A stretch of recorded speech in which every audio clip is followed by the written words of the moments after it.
السلام علیکم ورحمۃ اللہ وبرکاتہ۔ تمل ناڈو اردو تحقیقی مرکز وانمباڑی کے زیر اہتمام سر سید جنوب کاکا محمد زبیر صاحب کی خدمات کے اعتراف میں ایک سیمینار بعنوان کاکا محمد زبیر حیات و خدمات بروز چہارشنبہ 22 دسمبر 2021 صبح 10 بجے بمقام سیمینار ہال اسلامیہ کالج وانمباڑی میں منعقد کیا گیا۔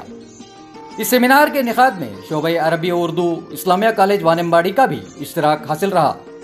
سیمینار کی صدارت ڈاکٹر قاضی حبیب احمد صاحب ڈائریکٹر میرینا کیمپس و صدر شعبہ عربی فارسی و اردو مدراس یونیورسٹی چنئی نے فرمائی۔ جناب پٹیل محمد یوسف صاحب نائب صدر وانمباڑی مسلم ایجوکیشن سوسائٹی، جناب کاکا محمد ظہیر صاحب بطور مہمانان اعزازی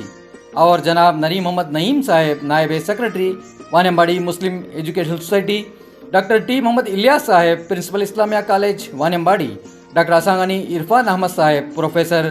یونیورسٹی آف پینسلوانیا امریکہ، جناب این امیر باشا صاحب سیکرٹری و کرسپانڈنٹ اسلامیہ بائیس ہائر سیکنڈری اسکول وانمباڑی، جناب حافظ ساجد احمد صاحب سیکرٹری و کرسپانڈنٹ اسلامیہ پرائمری اسکول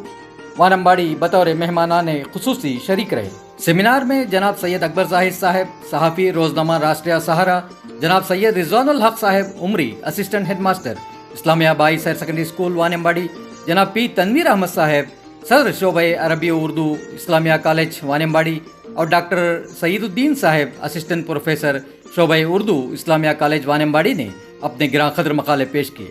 تمل ناڈو اردو تحقیقی مرکز وانمباڑی کی جانب سے ڈاکٹر قاضی حبیب احمد صاحب، جناب پٹیل محمد یوسف صاحب اور ڈاکٹر اسانگانی عرفان احمد صاحب کو کاکا محمد زبیر صاحب ایوارڈ برائے تعلیمی لیاقت اور اسلامیہ کالج وانمباڑی کو کاکا محمد زبیر ایوارڈ برائے بہترین تعلیمی ادارہ پیش کیا گیا اور مقالہ نگار حضرات اور مہمانان خصوصی کو میمنٹو پیش کیا گیا۔ سیمینار میں شریک طلباء کو سرٹیفکیٹ دیا گیا۔ اس سیمینار میں نظامت کے فرائض جناب اسانگانی مشتاق احمد رفیقی صدر انجمن فروغ اردو وانمباڑی نے ادا کی اور استقبالیہ و ہدیہ تشکر خادم اردو ڈاکٹر جی امتیاز باشا چیئرمین تمل ناڈو اردو تحقیقی مرکز نے پیش کیا۔